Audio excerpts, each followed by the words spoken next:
The MMA India Show. Hey Kevin, firstly, welcome to Singapore. You've been here before, you've traveled in other parts of Asia. How has the experience been so far for you? It's been amazing. It's been 6 countries in about 6 weeks, so I'm getting my time in. I'm getting to see a little bit of each country, see how the people are. I love it here in Singapore. I loved it in Japan. Loved it in Thailand. Loved it in Vietnam actually. So you know, I feel like I'm really getting some life experience out here.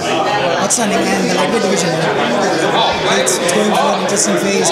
You're hearing talks about different fights going on.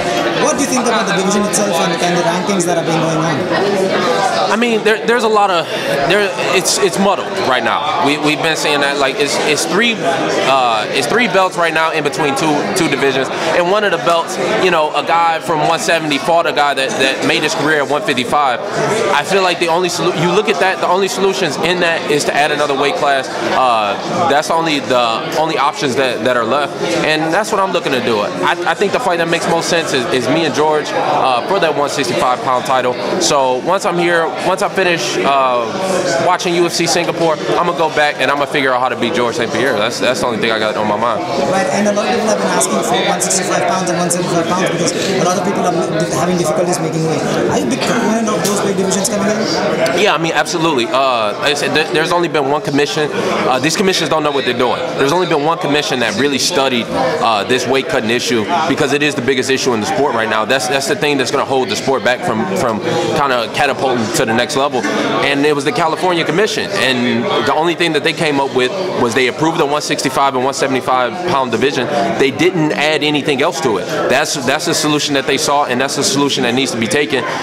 So I'm happy to be one of those guys to continue to push forward. Right now, you can fill up a 165-pound top 20. You know, you just had a guy, Dos Anjos, just fight for a 170-pound title when clearly he's a 65-pounder. You know, like it doesn't make much sense.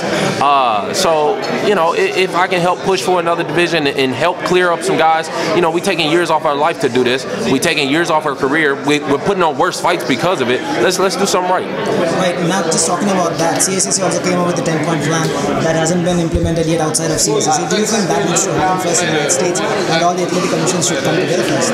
You know, I think it's slowly but surely. You know, I think it's step by step. You have to see what you can do to improve. You know, I know Dana's come out and he's talking about going back to the afternoon weigh-ins, and nobody wants that. No, it doesn't make sense. You know, why would we go backwards and see if that improves things? You know, like let's bring the sport into the future. You know, it's about to be 2019 almost. You know, let's bring it back to the future. Let's not go back to what we was doing in 2005 and see if that works. Just because it was working back then, you're dealing with a different level of athletes now. The only thing you can do is push forward and see how you can do it. It's 10-point, like you said, it's a 10-point plan. One of those points is to add another weight class, which is the easiest part of it. You know, to be able to implement all the rest of it and monitor guys' weights 30 days out, and you know, that's a lot of money, that's a lot of time, that's a lot of to ask from the culture. When instead you can just do one thing and see how that works first. Right. Not just talking about the lightweight division currently itself. Khabib Nurmagomedov, a lot of people have been putting him up as the undefeated, impenetrable force that's in the UFC. What do you think about those comparisons? I lose respect for Khabib every time. Every day that go past, I lose a little bit of respect for the man. And that's just the truth of it. Like a couple years ago, his manager told me only thing he wants to do is fight Tony Ferguson, fight Conor, and then retire. And it's just like that right there, you know, I can't give respect to a man like that. If you say you're a fighter, you take on all comers, especially when I'm standing right here in front of you, and you see that I'm the biggest challenge out there. And you see that there's more challenges out there, not even just me. There's so many more guys. And, you know, he picks and chooses fights as much as he can. And, you know, the man will go even as far to use his own religion to get out of fights. And don't mistake what I'm saying. Like, you know, I have a lot of Muslim brothers, and there's guys like Belal Muhammad, who just fought in Chicago this last week, who is going through Ramadan right now, and he cut weight through that. He weighed in the morning and didn't rehydrate until later in that night and still fought and still won and still looked impressive when you got guys like Khabib that's sitting out and saying they can't fight for 5-6 months because of it. And I just can't get no respect to somebody like that. So he holding on to that title, but I ain't even worried about that shit. And one of the things that people want to see Khabib do is fight a solid striker. Yes, tried doing that with Al Iaquinta, but again he came with 1 day notice. Do you think that is the matchup that needs to happen in the UFC fight? It's not even that. It's fight a well-rounded fighter. You know, fight somebody that's prepared. Fight somebody that's had that time in. You know, he's fought guys making a UFC debut. He fought Al Iaquinta on 1 day's notice and calls himself the champ because of it. Fight somebody that's well-rounded, got the time, has been preparing for you for a long time, and then we might give you some respect. And you know, it's up to him what he want to do. That's his career. I'm looking at mine. I think the fight to really make is me versus George St. Pierre. I know he was trying to call for it too, but you know, it's responsibilities that come along with holding that belt. He's got a long list of guys at 155. You know, you can't just jump over and just pick and choose these fights. Like, you're supposed to be the champ now. Go ahead, put on for the champ, and you know, lead the bigger fights to somebody else. Right, you're talking about yourself. What is the timeline of your return back to the octagon? When are you looking to come back into the cage? I think what makes sense, just to work out these whole divisions, is you do Khabib and Conor in October, me and George in November, and then you know, you throw Tyron and Colby in there. They fight for the 175-pound title. Maybe on the co-headliner. Maybe I'll let them do it.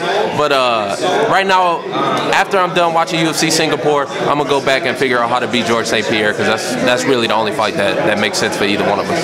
Right, and when you're in Singapore, are you training somewhere? Have you been to the gyms in the city? Yeah, I've been training everywhere that I've been around. You know, Evolve MMA has let me come over to their spot a little bit.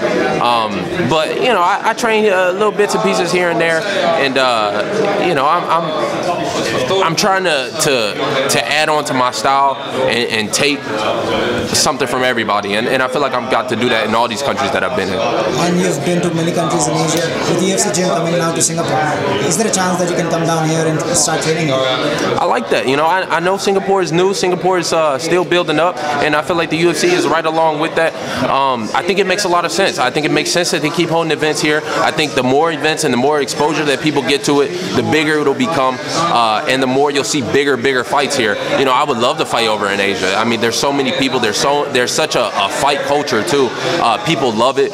The more they're exposed to it, the more they see what it is, and not just, you know, two guys in there just punching and kicking and just barroom brawling. The more they start to understand it, and the more respect that they'll have for it. And I feel like that goes a long way in a place like Singapore and a place like Asia in general.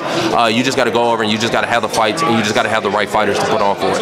Right, one last thing. I'm from India. Can you give a shout out to the Indian fans? Indian fans? Yeah. Shout out to all my Indian fans. I got to do a couple interviews with Indians, and I've had people like come up, ask for pictures. Shout out to all y'all. If you got a picture, tag me in it on Instagram, and I'll throw you up there.